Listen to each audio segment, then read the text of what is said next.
Hello, this is teacher Pamela and today I'm going to be showing you how to draw a hand. We're going to be studying a very basic structure that you can follow to understand what is the inside of a hand and how does it work so that you can first draw a hand in this position, understanding all the inside bones and all the inside structure, and that will help you in the future so that you can do hands in any other positions, okay? So let's get started.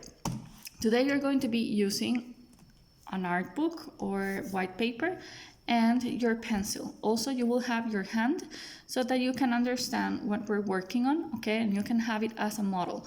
It would be ideal that throughout the explanation, you can watch how the hand goes and all the relations that you will have, okay? So let's get started.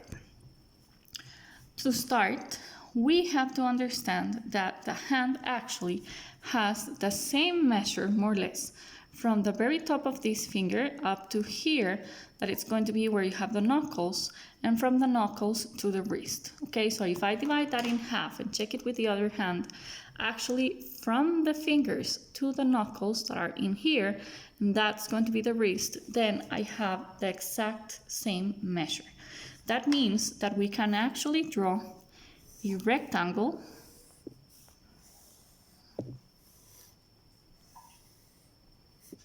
okay, and that rectangle, once we have it, you can divide it in half, okay, so that you can have the same measure.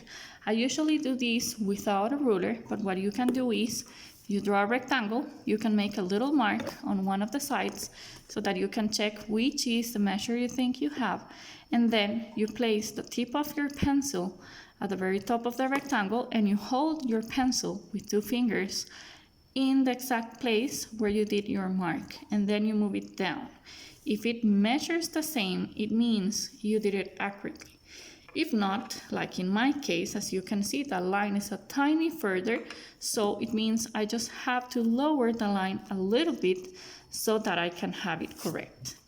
Let's say, for example, I did my line in here, where I put number 1. So when I measure, placing my pencil, the tip of my pencil here, and holding it from where I have the number 1, when I go down, you can see the difference between this level of my fingers and the actual line. That means it's too high, so you have to lower it a little bit. So I already fixed it. So let's say I place it here. I hold my pencil exactly in place, and then I go down. Now you can see that the level of my fingers are exactly at the same level. Now let's do a third and final trial. If I did my line in here where I have number 3, then I can place my pencil tip at the very top. I hold it from where it says number 3 and I go down. As you can see, my fingers are way lower than the original line. So that means I got too low, so that doesn't work. So basically, when I have an extra piece, I just have to go up. Okay, so we already discovered where is that line. This is going to be easier once you practice even more because the eyes are going to get used to visual measuring, okay? So now that I found where is the measure, I am going to trace a horizontal line. It's important that when you're doing initial drawings, you keep them very softly so that you can erase any remaining lines. This is just a structure. It's like when you construct a house and you are building everything from the basis. So you don't want the metal to show, okay? So you have to do it nicely and in a way that you can cover it up. So the way in a drawing to cover it up, it will be to make soft lines so that then we can draw on top and erase whatever we don't need, okay? So now in here you can see that I have the same, or maybe it's a little bit too wide in relation to this one, but it doesn't matter because then we can calculate. But if you want to be more precise, you can just make a squared shape here, so you can take off a little piece so that you have the same width and the same height in your drawing. Okay, so now I have this box. Do not do it if you're copying my example. do not do it very hard because then you won't be able to erase it. Okay, so let's get started. Once you have the two squares exactly in the same size, we are going to do the rest of the hand. Okay, so we are going to understand that in this bottom part, that it's going to be here from the wrist until the knuckles, you have like two parts that are going to be different bones that are going to be in the hand. One of them, it's going to be here, and the other one is going to be long bones that you have in this section. Okay, the other ones in this area are going to be smaller. Okay, so what you're going to do is you're going to divide this bottom part, that it's going to be the base of the hand, you're going to divide it into thirds. So you draw two lines that are going to give us equal segments, okay? And in the bottom part, you are going to imagine that you have here something that goes like that, okay? So that's going to be the structure where you're going to have the bones. So you have one in here, one that it's going to be hidden in the back. You're going to have another one that will look long in there. You're going to have another one that it's going to be here, another one that it's going to be long in there, and you also will have one that goes like this, and another one that goes even longer like that. So I always like to do like these kind of shapes, even if the bones actually get together, okay? So right now, it's like if we were looking at x-rays of a hand and we're taking a look at these little bones that are going to be just in the area of the wrist. You can see that at the top, it's going to be long bones, okay, that are going to pass across. And then we have like this shadow in here that it's going to be the part that it's skin, that it's basically this skin that you have here covering those little bones that are passing through, and then we have the separate fingers, okay? And we can see the fingers that are going to be separated by little bones that we're going to be talking about later on, okay? So if we take a look at the specific bones, you can see that these ones are going to be called the carpals. These yellow ones that are the long ones that are going to be covered by this skin, it's going to be the metacarpals, and that then we have the area of the fingers. Okay, so let's get to continue with our drawing. So once we saw the x-rays, I think it gets a little bit more real, and now you can understand how to draw it. Okay, so what we're going to do is, once you have those bones, we understand that the bones are going to be one against the other one. And bones usually have like shapes to make them fit one with the other. So if this one has a little curve like this, it's going to have a more bumpy one going in the bottom. So that one makes this shape and the other one makes this. So it's going to make it look like one can be on top of the other and they can be fit in place. Okay, so that's going to happen. Now, once we have that, we are going to think that everything is going to be connecting around here.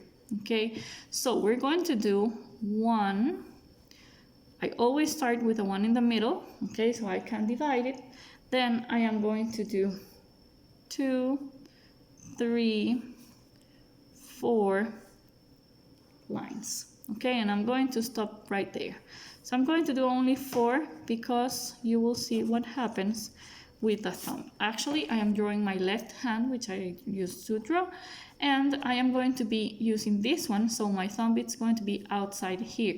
So I am doing the palm of the hand and these 4 fingers first, and then I am going to be doing the thumb. Okay, so I like doing these 4 lines up to there, okay, so that those are going to be the inside little bones that are going to be the metacarpals. So remember that these ones are called carpals and that these ones are called metacarpals.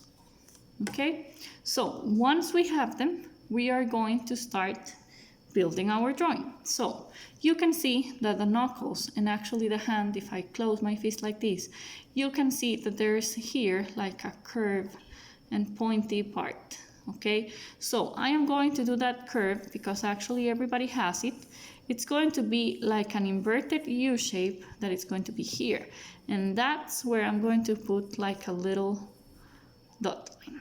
Okay, actually these ones can be maybe a little bit too outside of the box, so I can put them a little bit more close together so that they're always going to be inside the box. Okay, so once I have the 4 dots, I am going to start building my bones. So a bone goes like this. It has a wider part at the very top, and then it goes down like that, and then it's going to have like another shape, okay, that it's going to get together with these ones. Again, we have like an M shape, and again, I am going to have some sections a little bit wider so that they support. Okay, the next one, it's going to be about here. Again, I have like an M shape, and it's going to be wider, and then it goes thinner in the middle. Okay, so it goes like this. So those are going to be like the actual bones. Okay, I like them to show them like this. Okay, so there you have the 4 metacarpals that are going to be the base for these 4 bones. Okay, so now that I have those 4, I am going to continue with the fingers.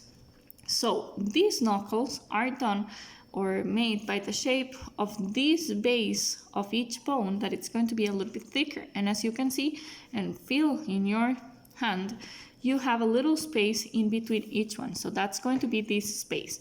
Shouldn't be too wide. Maybe like this one, it's too exaggerated. So maybe I can just pull it together a little bit more, okay, so that it looks accurate.